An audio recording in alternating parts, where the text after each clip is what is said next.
O Catecismo em um ano.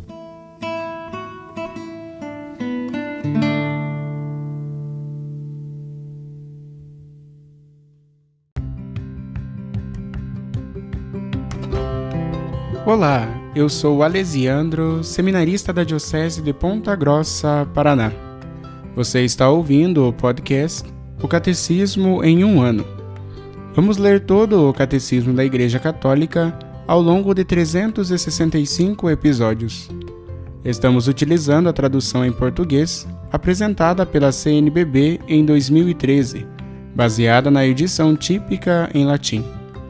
Baixe o plano de leitura por meio de um link que você encontra na página do Instagram, @o Catecismo em um ano, ou na descrição deste podcast.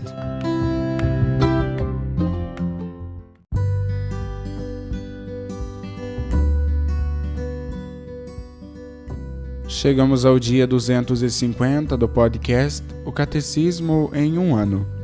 Nós estamos lendo a terceira parte do Catecismo, A Vida em Cristo, na primeira sessão, A Vocação do Homem, A Vida no Espírito, no capítulo 3, A Salvação de Deus, a Lei e a Graça.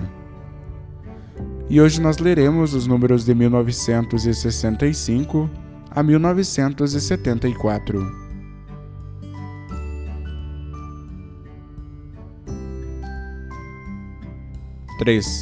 A nova lei ou lei evangélica. A nova lei ou lei evangélica é a perfeição na terra da lei divina, natural e revelada. Ela é a obra de Cristo e está expressa particularmente no Sermão da Montanha. É também obra do Espírito Santo e, por meio dele, torna-se a lei interior da caridade. Concluirei com a casa de Israel e com a casa de Judá uma nova aliança. Porei minhas leis em sua mente e as gravarei no seu coração, e serei o seu Deus, e eles serão o meu povo. Conforme Hebreus capítulo 8, versículo 8 e 10. A nova lei é a graça do Espírito Santo dada aos fiéis pela fé em Cristo. É operante pela caridade. Serve-se do sermão do Senhor para nos ensinar o que é preciso fazer, e dos sacramentos para nos comunicar a graça de fazê-lo. Aquele que quiser meditar com piedade e perspicácia o sermão que nosso Senhor pronunciou no monte, tal como o lemos no Evangelho de São Mateus, aí encontrará, sem sombra de dúvida, a carta magna da vida cristã. Este sermão contém todos os preceitos apropriados para guiar a vida cristã. A lei evangélica dá pleno cumprimento à lei antiga, a purifica, a ultrapassa e a aperfeiçoa. Nas bem-aventuranças, ela realiza plenamente as promessas divinas, as levando e as ordenando ao reino dos céus. Dirige-se àqueles que se mostram dispostos a acolher com fé esta esperança nova: os pobres, os humildes, os aflitos, os de coração puro, os perseguidos por causa de Cristo, traçando assim os surpreendentes caminhos do reino. A lei evangélica dá pleno cumprimento aos mandamentos da lei. O sermão do Senhor, longe de abolir ou desvalorizar as prescrições morais da lei antiga, dela aure as virtualidades ocultas, faz surgir novas exigências e revela sua verdade divina e humana.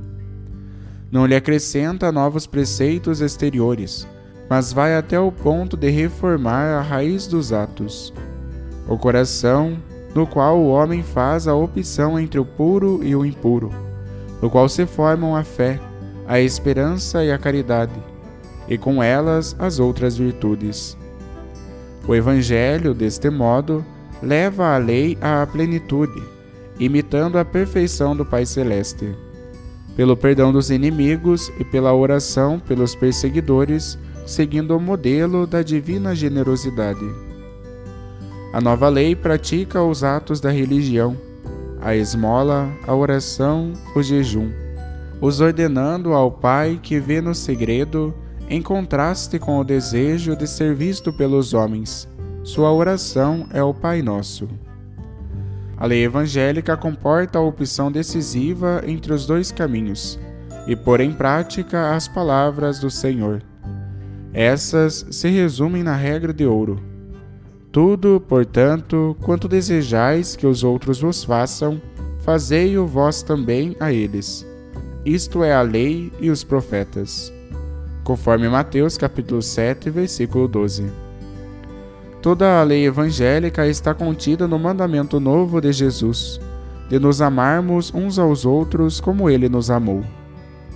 Ao sermão do Senhor, convém acrescentar a catequese moral dos ensinamentos apostólicos, como Romanos capítulo 12, versículo 15, 1 Coríntios capítulo 12, versículo 13, Colossenses capítulo 3, versículo 4, Efésios capítulo 4, versículo 6, etc. Esta doutrina transmite o ensinamento do Senhor com a autoridade dos apóstolos, particularmente pela exposição das virtudes que decorrem da fé em Cristo e são animadas pela caridade, o principal dom do Espírito Santo. O amor seja sincero, que o amor fraterno vos una uns aos outros. Alegres na esperança, fortes na tribulação, perseverantes na oração. Mostrai-vos solidários com os santos em suas necessidades.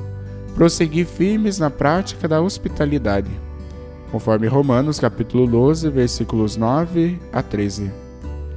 Esta catequese também nos ensina a tratar os casos de consciência à luz de nossa relação com Cristo e a Igreja. A nova lei é também denominada lei de amor, porque ela leva a agir pelo amor infundido pelo Espírito Santo e não pelo temor. Uma lei de graça, por conferir a força da graça para agir por meio da fé e dos sacramentos. Uma lei de liberdade, pois nos liberta das observâncias rituais e jurídicas da antiga lei. Nos inclina a agir espontaneamente, sob o impulso da caridade. Enfim, nos faz passar da condição de servo, que não sabe o que o seu Senhor faz, para a de amigo de Cristo. Porque vos dei a conhecer tudo o que ouvi de meu Pai. Conforme João capítulo 15, versículo 15. Ou ainda, para a de filho herdeiro. Além de seus preceitos, a nova lei comporta também os conselhos evangélicos. A distinção tradicional entre os mandamentos de Deus e os conselhos evangélicos se estabelece em relação à caridade, perfeição da vida cristã. Os preceitos se destinam a afastar tudo o que é incompatível com a caridade. Os conselhos têm como meta afastar o que, mesmo sem lhe ser contrário, pode construir um obstáculo para o desenvolvimento da caridade. Os conselhos evangélicos manifestam a plenitude viva da caridade que jamais se mostra satisfeita, por não poder dar mais. Atestam seu dinamismo e solicitam nossa prontidão espiritual. A perfeição da nova lei consiste essencialmente nos preceitos do amor a Deus e ao próximo. Os conselhos indicam caminhos mais diretos, meios mais fáceis, e devem ser praticados conforme a vocação de cada um. Deus não quer que cada pessoa observe todos os conselhos, mas apenas aqueles que são convenientes, conforme a diversidade das pessoas, dos tempos, das ocasiões e das forças, como exige a caridade, pois ela, como rainha de todas as virtudes, de todos os mandamentos, de todos os conselhos, em suma, de todas as leis e de todas as ações cristãs, assegura a todos o lugar, a ordem, o tempo, o valor.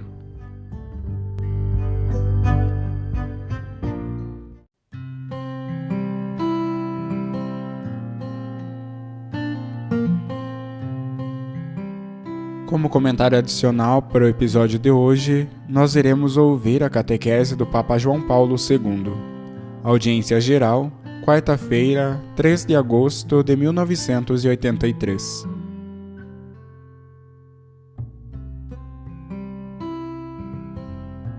A lei do Espírito da vida em Cristo Jesus libertou-te da lei do pecado e da morte, para que a justiça da lei se cumprisse em nós, que não procedemos segundo a carne, mas segundo o Espírito. Conforme Romanos capítulo 8, versículos 2 e 4. Proceder segundo o Espírito e assim viver a nossa vida conforme a vontade de Deus é o fruto da redenção, o grande mistério que celebramos neste ano santo extraordinário. O Espírito Santo é o dom por excelência que o Redentor concede a quem dele se aproxima com fé. O Espírito, como nos ensina o apóstolo, é a lei do homem remido. O que significa a lei do homem remido é o Espírito Santo? Quer dizer que na nova criatura, fruto da redenção, o Espírito estabeleceu a sua morada, realizando uma presença de Deus muito mais íntima do que aquela após o ato criativo. Não se trata, de fato, apenas do dom da existência, mas do dom da mesma vida de Deus, da vida vivida pelas três pessoas da Trindade. A pessoa humana, em cujas profundezas espirituais o Espírito estabeleceu a sua morada, é iluminada na sua inteligência e é movida na sua vontade, a fim de compreender e cumprir a vontade de Deus. O que é bom, o que lhe é agradável e o que é perfeito. Conforme Romanos capítulo 12, versículo 2. Realiza-se deste modo a antiga profecia: imprimirei a minha lei, gravá-la-ei no seu coração.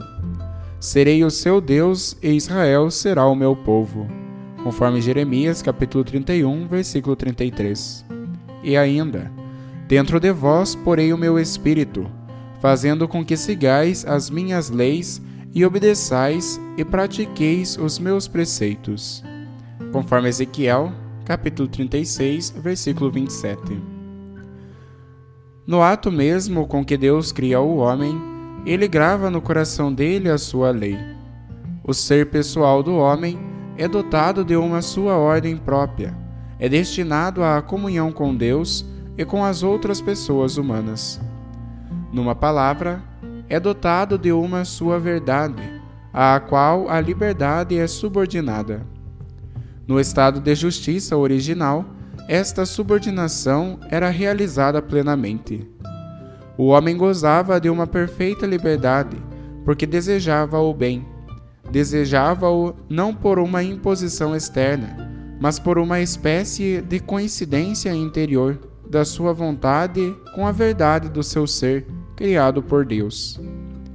Em consequência da rebelião a Deus, rompeu-se na pessoa humana o vínculo da liberdade com a verdade, e a lei de Deus passou a ser sentida como uma coação, um constrangimento da e contra a própria liberdade. É o coração mesmo da pessoa que é dividido. De uma parte, de fato, ela é levada e impelida, na sua livre subjetividade, a fazer o mal, a construir uma existência, como indivíduo e como comunidade, contra a sabedoria criadora de Deus. Doutra, todavia, uma vez que o pecado não destruiu completamente aquela verdade e aquela bondade do ser, que é patrimônio recebido do ato da criação, o homem sente nostalgia de permanecer em harmonia com as raízes profundas do próprio ser. Cada um de nós experimenta este estado de divisão, que se manifesta no nosso coração como combate entre o bem e o mal. E o resultado é que nesta condição, se o homem segue as más inclinações, ele se torna escravo do mal. Se ao contrário segue a lei de Deus, experimenta esta obediência como uma submissão ao que é imposto de modo extrínseco e, portanto, como ato de total liberdade. É o dom do Espírito que nos torna livres, com verdadeira liberdade, tomando-se Ele mesmo a nossa lei.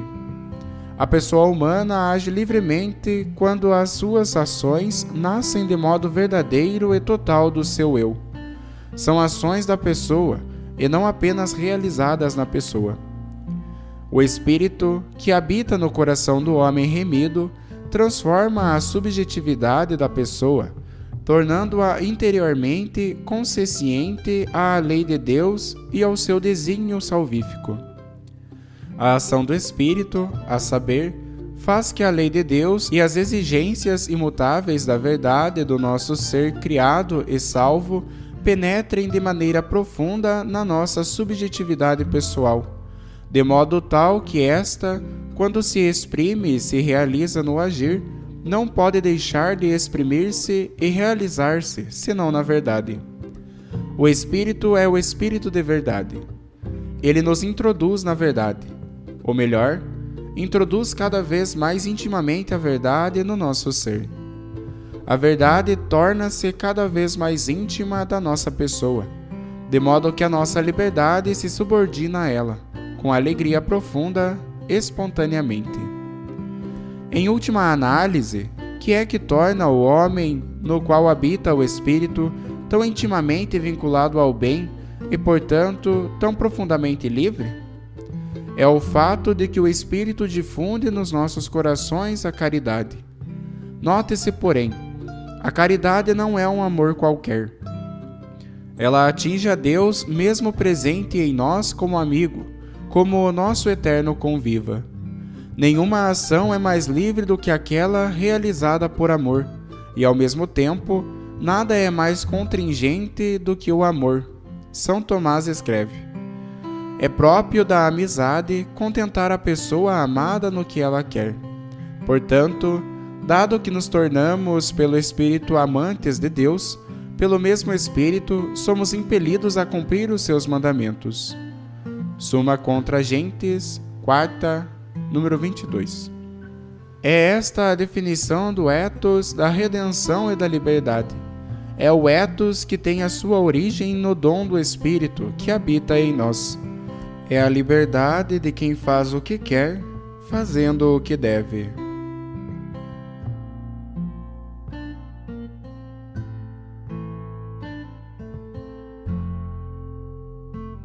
Os textos das catequeses papais encontram-se na íntegra no site da Santa Sé, vatican.va.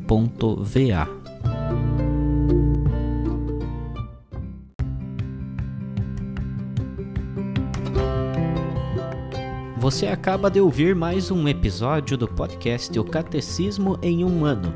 Continue nesse bom propósito de aprofundar o conhecimento e a vivência da fé católica e procure participar da sua comunidade. Rezemos por todos que estão fazendo esse caminho de leitura do Catecismo. Até amanhã!